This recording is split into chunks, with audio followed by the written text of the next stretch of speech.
अस्सलाम वालेकुम guys, IQ word में खुश आमदीद। मैं हूं मोहम्मद अदनान। तो आज आपके लिए लेके आए हैं मुकाबले के इम्तिहान के लिए, जैसे कि PPS, NTS, educator, CSS, PMS, उसके लिए जितने भी इंग्लिश के इम्तिहानात होते हैं उसमें से इंग्लिश का क्वेश्चन आता है आपका। तो उसके लिए मैं आपके लिए लेके आया हूँ ग्रामर के रूल, तमाम ग्रामर के रूल लाया हूँ। अगर आप ये वीडियो देख लें तो आपको ग्रामर की कोई भी गलती नहीं होगी, सेंटेंस स्ट्रक्चर की कोई गलती नहीं होगी। आप एज इट बिल्कुल इंग्लिश 40% की है तो 40 में से 40 नंबर लेके आएंगे। ठीक है गाइस, जो ग्रामर के जितने भी क्वेश्चन होंगे वो आपको ठीक करके आएंगे। तो मतलब ग्रामर की कोई भी गलती नहीं होगी। तो चलते हैं। चलने से पहले please like and subscribe my channel and press the bell icon for further more videos. तो गाइस चलते हैं। ये रूल्स मैंने 70 रूल्स है इंग्लिश ग्रामर के, कुछ हम अब पढ़ेंगे। अगर वीडियो बड़ी बढ़ने लगी तो हम नेक्स्ट वीडियो में अरेंज कर लेंगे नेक्स्ट रूल्स। तो चलते हैं। Rule number 1। रूल नंबर 1 कहता है when two or more singular subject jointed by and, वो कहते हैं दो या दो से ज्यादा जब सिंगुलर सब्जेक्ट हो या नाउन, सब्जेक्ट मतलब नाउन या प्रोनाउन जो होता है वो एंड से जुड़े हो, मतलब दो या दो से ज्यादा सब्जेक्ट एंड से जुड़े हो तो जो वर्ब आएगा वो आगे प्लूरल आएगा। यानी कि जो एंड है ना, एंड हर चीज को प्लूरल कर देता है, जमा कर देता है। जैसे कि Radha and Meera is combined, ये गलत है। ये क्या है? ये गलत है। तो इसके करेक्ट क्या आएगा? राधा एंड मीरा। ये एंड ने राधा और मीरा को दो बना दिया है, तो इज नहीं आएगा बल्कि आर आएगा। तो ये क्या होगा? ठीक होगा। यानी कि दो सब्जेक्ट नाउन या प्रोनाउन के दरमियान में एंड आ जाए तो वो क्या होगा?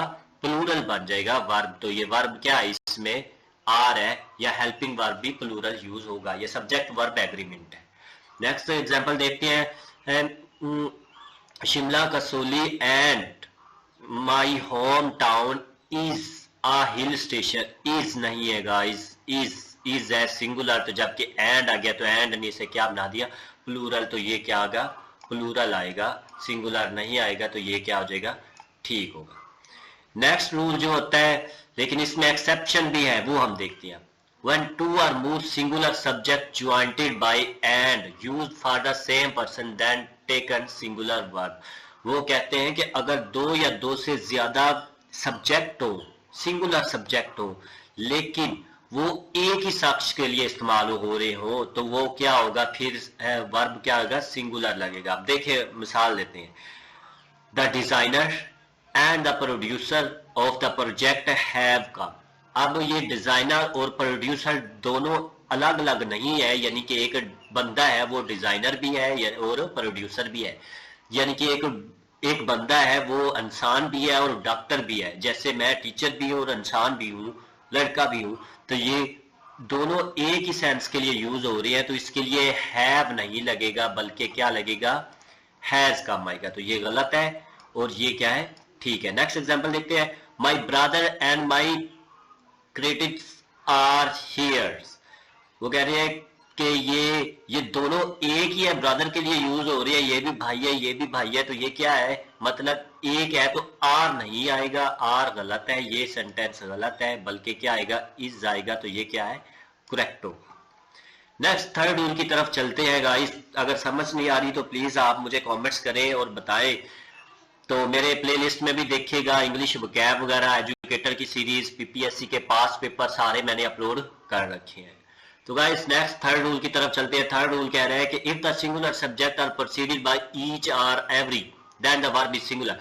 वो कहते हैं कि अगर सब्जेक्ट यानी कि ईच या एवरी आ जाए, सेंटेंस के शुरू में ईच या एवरी आ जाए तो उसके बाद भी वर्ब क्या आएगा? सिंगुलर इस्तेमाल होगा। वर्ब क्या होगा? सिंगुलर इस्तेमाल होगा। Each of us were afraid of being drawn. Each अब आ गया, मैंने क्या कहा है? ईच या एवरी आ जाए तो आगे वर्ब क्या आएगा? सिंगुलर। जबकि ये क्या आया हुआ है? प्लूरल आया हुआ है, वर आया हुआ है। तो ये क्या होगा? गलत होगा। ये सेंटेंस गलत होगा। तो ठीक क्या होगा? Each of us was.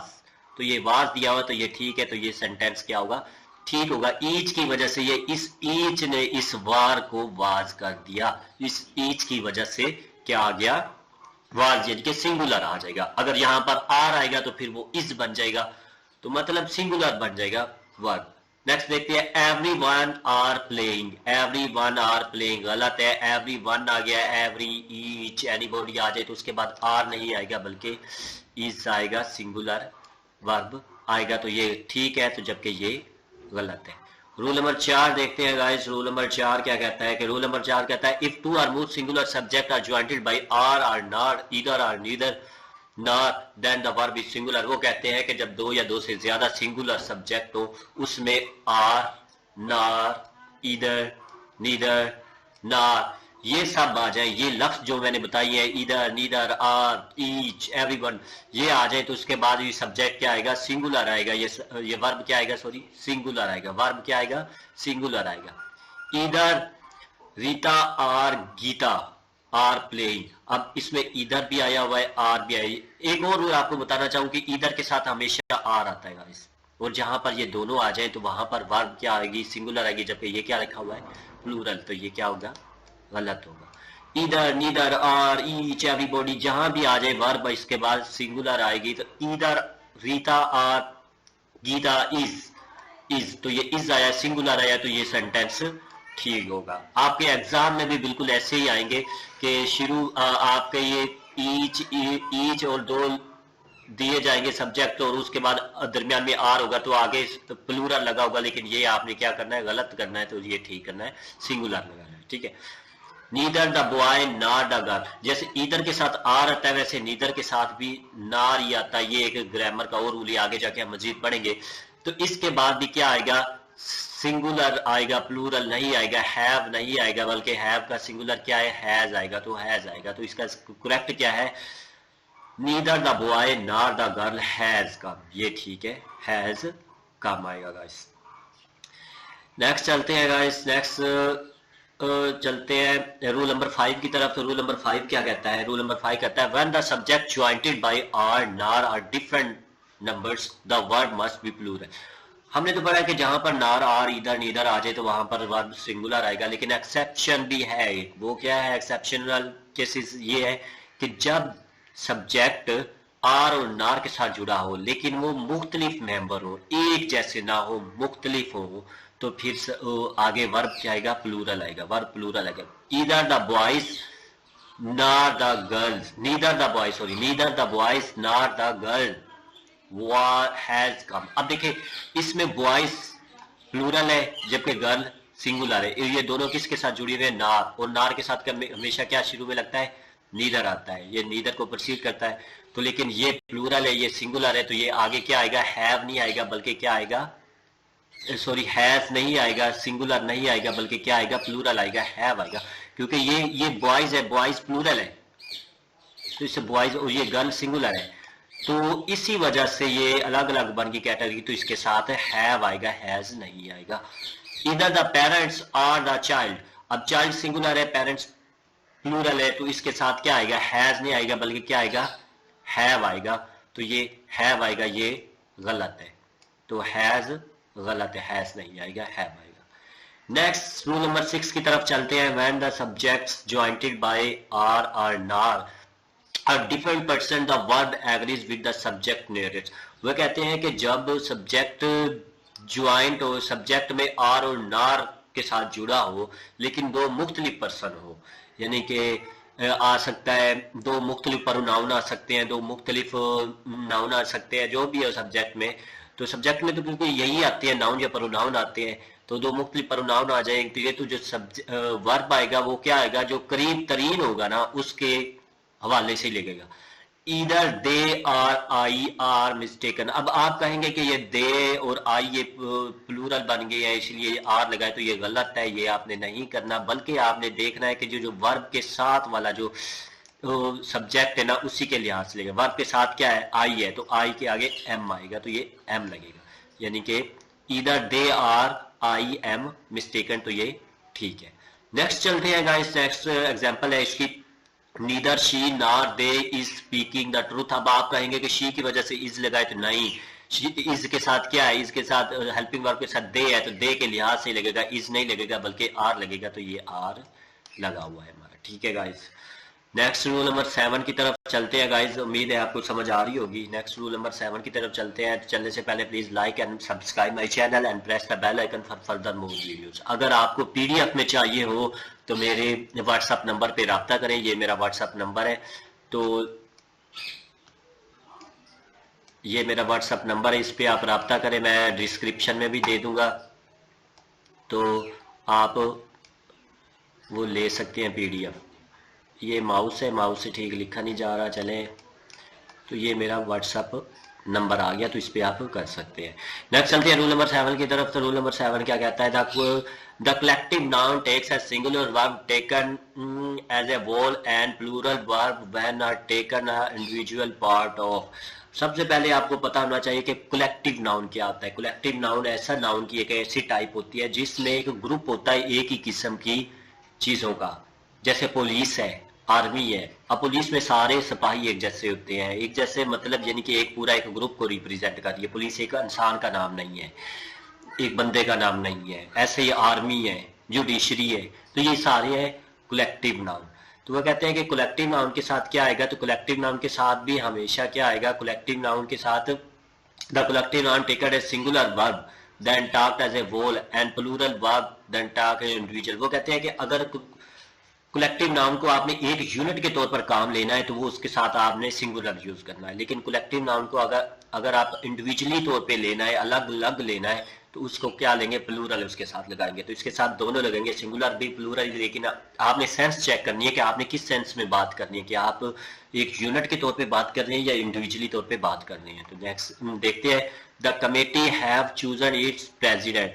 अब कमेटी जो होती है, ये कमेटी एक होती है और कमेटी की इंडिविजुअली बात नहीं हो रही है, एक यूनिट के तौर पर बात हो रही है। तो यूनिट के साथ हमेशा सिंगुलर आता है, प्लूरल नहीं आता है। तो हैव नहीं आएगा, बल्कि क्या आएगा? हैज आएगा। तो ये गलत है और ये क्या है? ठीक है। नेक्स्ट चलते हैं। The cattle are graze, the cattle is grazing. अब ये एक यूनिट की बात नहीं हो रही, बल्कि बहुत सारी कैटल्स की बात हो रही है। तो इसमें इज नहीं आएगा, ये यूनिट, इसको यूनिट में रिप्रेजेंट नहीं हो रहा, यहाँ पर आर लगेगा क्योंकि ये एक इंडिविजुअली बात हो रही है। कैटल्स, बहुत सारी कैटल्स हैं, ठीक है। नेक्स्ट रूल नंबर 8 की तरफ चलते हैं। Rule number some noun which are plural in form but singular in meaning take as a singular verb. वो कहते हैं कि कुछ नाउन ऐसे हैं जो हमें लगते हैं कि हम प्लूरल हैं। असल में बात यह है कि हम समझते हैं कि कोई भी लफ्ज हो उसके साथ एस या एस का इजाफा हो तो वो प्लूरल होते हैं, लेकिन ये गलत बात है। हर नाउन जिसके साथ एस या एस लगा हो तो वो प्लूरल लाजमी नहीं है कि वो प्लूरल हो। मोस्टली प्लूरल होते हैं, लेकिन कुछ ऐसे भी होते हैं जो प्लूरल नहीं होते, लेकिन हम समझते हैं, लेकिन ऐसा नहीं होता। जैसे कि मैथमेटिक्स है, मैथमेटिक्स एक सब्जेक्ट है, इसके बाद क्या आया हुआ है? ऐसा आया हुआ है, तो हम समझेंगे प्लूरल नहीं, ये प्लूरल नहीं है, ये क्या है? सिंगुलर है, ये सिंगुलर है। तो इसके साथ आर नहीं आएगा बल्कि इज आएगा। Mathematics is my favourite subject. ऐसे फिजिक्स हो गया, ठीक है। फिजिक्स के साथ भी आगे एस आता है तो ये फिजिक्स भी सिंगुलर आएगा। स्टैटिस्टिक्स हो गया, statistics shows that the India still a poor country. तो ये नहीं होगा द स्टैटिस्टिक्स शो दैट, तो ये India is a poor country, ये होगा, ठीक है। India still a poor country. अच्छा, नेक्स्ट चलते हैं रूल नंबर 9 की तरफ। तो रूल नंबर 9 क्या कहते हैं? Words wanted to a singular subject by with. वह कहते हैं कि जब जो सिंगुलर सब्जेक्ट हो उसमें क्या हो? उसमें इन एडिशन टू हो, एज वेल एज हो, और कंप्लीमेंट्री हो, या फिर अलोंग विद हो, तो ये सारे हो। तो उसके साथ क्या होगा? यानी कि कोई नंबर अफेक्ट ना कर रहा हो तो उसके साथ क्या होगा? तो वर्ब को कोई भी इफेक्ट नहीं होगा, जैसा वर्ब है वैसे का वैसा लगेगा। The principal along with all the teachers have came. तो यानी कि सब्जेक्ट के लिहाज से ही लगेगा, along with as well as उसको नहीं देखा जाएगा। The principal along with all the teachers have. तो ये अब ये हैव किसके लिए लगा है? तो ये हैव लगा है सब्जेक्ट। तो यहाँ पर सब्जेक्ट क्या, पहले ये देखेंगे आसान सा तरीका। सब्जेक्ट है ये प्रिंसिपल, ठीक है। तो क्योंकि विद प्रीपोजिशन है, प्रीपोजिशन के बाद प्रीपोजिशनल ऑब्जेक्ट आ जाते हैं गाइस, तो इसीलिए ये हैव किसके लिए? प्रिंसिपल। तो प्रिंसिपल एक होता है, प्रिंसिपल सिंगुलर है, तो यहाँ पर क्या आएगा? हैज आएगा, तो हैव नहीं आएगा, तो ये गलत है। तो principal along with all the teachers has, तो इसको देखा जाएगा, प्रिंसिपल को देखकर हैज लगाया गया, ना कि आपने इन टीचर्स को देखना है। आगे समझ guys. Next the pizza as well as the cake taste good. अब ये the pizza as well as the cake tastes, ये पिज्जा सिंगुलर है तो सिंगुलर के साथ क्या आता है प्रेजेंट अनडेफिनेट टेंस में एस या एस का इजाफा होता है, लेकिन यहाँ पर क्या आया, इसने प्लूरल बनाया है तो प्लूरल नहीं, यहाँ पर एस या एस का इजाफा हुआ। The pizza as well as cake taste good, taste good, तो ये ठीक होगा। तो गाइज हम नेक्स्ट रूल की तरफ चलते हैं। 10 रूल क्या कहता है, when the subject is a relative pronoun the verb should agree in number and pronoun with an incident. वो कहते हैं कि जब सब्जेक्ट के साथ कोई भी रिलेटिव प्रोनाउन आ जाए, रिलेटिव प्रोनाउन क्या आता है, रिलेटिव प्रोनाउन है हु आ गया, हुम आ गया, दैट आ गया, ये सारे क्या है रिलेटिव प्रोनाउन। तो वो कहते हैं जो इंसिडेंट है ना उसी के लिहाज से उसके साथ लगेगा, मतलब इंसिडेंट मतलब ये प्रोनाउन से पहले वाला जो सब्जेक्ट के तौर पर, लेकिन सब्जेक्ट यहाँ पर तो ये है रिलेटिव प्रोनाउन है, लेकिन इसी को शुरू वाले को देखकर हम उसके आगे लगाएंगे। अब I who is your friend is honest to you, तो इज आपने सोचा होगा कि यूर फ्रेंड के लिए बात हो रही है, तो नहीं, बल्कि इससे रिलेटिव प्रोनाउन है तो इसलिए हमने इसको आई को देखेंगे। तो आई के बाद क्या आता है, इज नहीं आता है, इसके साथ एम लगता है, तो I who am you friend, your friend, इधर यू लगा हुआ है, इधर यूर फ्रेंड है, इधर कर लीजिएगा, ठीक है, प्रिंट का मसला है। एम ऑनेस्ट टू यू, तो इधर इज ये इधर ये है तो इज आएगा, तो ये एम आया हुआ है, इस की जगह पर एम आया हुआ है, तो ये ठीक है, वो गलत है, ठीक है। The book which you give me is laying on the table. The book which you give me are laying. Books, sorry, ये books है तो books की वजह से r लगेगा, ना के you की वजह से लगेगा। books है प्लूरल आ गई तो प्लूरल के लिए r लगता है। तो गाइज ये हमारे 10 रूल्स हो गए हैं, 10 रूल या 20-25 रूल मैं नेक्स्ट वीडियो में लेके आया हूँ, तो लेके आऊँगा, तो लाइक एंड सब्सक्राइब कर दें मेरे चैनल को, ताकि और बेल आइकन पे प्रेस कर दें ताकि आइंदा वाली वीडियो भी आपको मिलती रहे। और मिलती है नेक्स्ट वीडियो में। अगर कोई भी आपकी क्वेरी हो या आपको पीडीएफ में चाहिए हो तो मैंने आपको नंबर दिया है, या फिर आप मेरे डिस्क्रिप्शन में मेरा नंबर लेकर व्हाट्सएप पे रब्ता कर सकते हैं और पीडीएफ भी ले सकते हैं। इसके अलावा मेरी प्लेलिस्ट में जाकर देखिएगा, वहाँ पर मैंने पीपीएससी के, सब इंस्पेक्टर के, तहसीलदार के, लिटरेसी, मोबिलाइजर के जो आर्टिकल सीट्स आई हुई हैं उनके पास पेपर अपलोड किए हुए हैं और बहुत अच्छे से एक्सप्लेन करके किए हुए हैं। तो दुआओं में याद रखिएगा, मिलते हैं नेक्स्ट वीडियो, अल्लाह हाफिज़।